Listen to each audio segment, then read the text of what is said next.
Hi, my name's Andrew White. I'm the chairman of the Agricultural Law Section Council with the Illinois State Bar Association. I'm with the firm of Bilotti, Barton, Cochran & White in Springfield. I'm here today with Barry Hines of Hines Law of Springfield. We're here to talk about Illinois farm leases. Basically, there are two types of leasing arrangements for the farm in Illinois: the share crop lease and the cash rent lease. When I started practicing law in the early 70s, the crop share lease was the dominant form of lease in the state of Illinois. That has since changed. Now the cash rent lease has become the most common form in northern and central Illinois. In a crop share lease, the landowner provides the land, pays the real estate taxes, perhaps pays for liability insurance, also pays a fraction of the input costs, the seed, the fertilizer, and the chemicals. In exchange for that, the landlord gets his rent, a percentage or a fraction of the crop. Traditionally, that has been a 50-50 crop share arrangement in central Illinois. In southern Illinois, the tenant sometimes gets a larger percentage, perhaps 2/3, with the landlord taking 1/3. The landowner is obviously at risk in this type of arrangement. They're at risk for crop failure, whether it's because of lack of rain, pests, whatever. They are in the same situation as the operator as far as whether they are going to get a return on their investment. Because of the fact they're at risk, they are eligible to participate in government farm programs. The cash rent lease, on the other hand, takes the landowner and puts him in a much less riskier situation. They again provide the farm, they pay the real estate taxes, they perhaps pay for liability insurance on the farm, but that's the end of their expense in connection with the crop. The tenant is fully in charge of, and at the expense of, putting in the crop. They pay all the input expenses, they provide the machinery, they provide the labor. The pay for this is a per acre fixed rent, or more recently, a variable rent has become popular. That's to protect the landowner from an upside in the market. You see cash rents vary throughout the state of Illinois. They are typically negotiated now on an annual basis. Because the landowner is not at risk for a crop failure, the landowner is not eligible for government program payments under a cash rent lease. Andrew, there are material provisions that are common to both of these leases. Sure. What Barry just described is often the first decision that goes into how do I lease my farm, or from the producer's side, how do I want to lease this farm? And that is the basic type of lease structure that's going to be used. That's just step one, say that the tip of the iceberg maybe. There are several material parts of that lease, be it crop share or cash rent, that must be negotiated and really must be in writing. So if there's one takeaway for the practitioner today, that is this lease needs to be in writing. The days of the handshake deal really should go by the wayside. So let's look at just 4 very important material parts of any written farm lease. Those 4 things would be the term of the lease, farm stewardship issues, division of labor, and liability. So number one, the term of the lease. If there's one thing that I see that trips up more landowners and landlords, that is the term of the lease and what goes into terminating a farm lease. Farm leases are often simply one crop year. That's generally well known.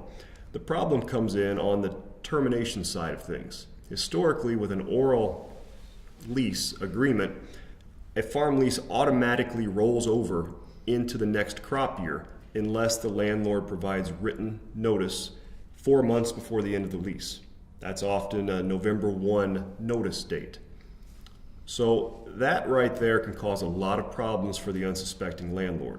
If that landlord's preparing to renegotiate the lease terms after the crop is harvested, or is preparing to sell the farm after the crop's harvested, having a tenant hang around and claim tenancy rights for the following crop year can be an expensive problem. So that's issue number one, define the term and the termination guidelines. Issue number two would be farm stewardship issues. It's important when you start a new relationship with a farm tenant that we know the soil fertility and the shape of the farm when the lease begins. It's a good idea in the written lease to require a soil test to be performed at the beginning of the lease. That sets a baseline standard for fertility, and at least again at the end of the lease to ensure that the tenant has done a good job of returning the farm in the same condition that he or she found it. Also, on farm stewardship issues, as a landlord, you want to make sure your tenant is respecting any soil and water erosion devices such as filter strips, grass waterways. That has to be part of the required written lease. And your tenant may not have incentive to do those things because financially there may be more money to be made by not respecting those things. On stewardship, if you're particularly inclined to think more and more about soil conservation, environmental concerns, you may negotiate a requirement that your tenant plants cover crops. That helps runoff, helps nitrogen runoff. It's all to be negotiated, but it has to be in the written lease. Third issue is division of labor. Barry hit on this a few minutes ago.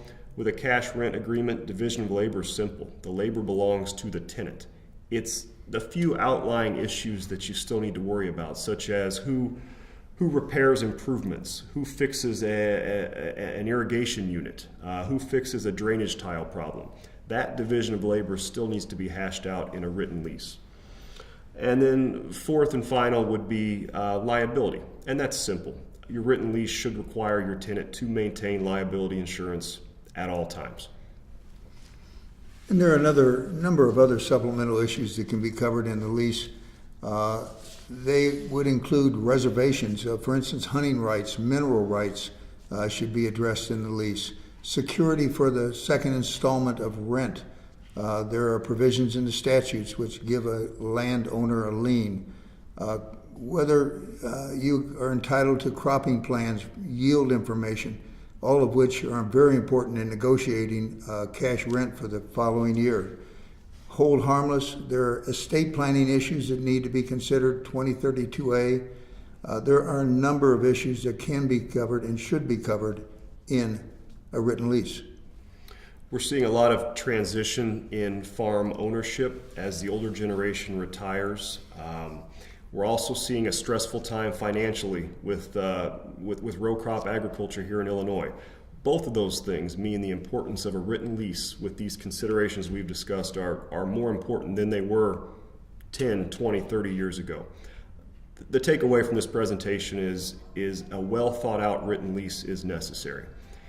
A good place to start for written lease forms would be the University of Illinois Department of Agriculture Farm Doc program.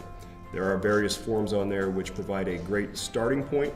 Additional thoughts are going to need to go into those forms, but that's a good place to start.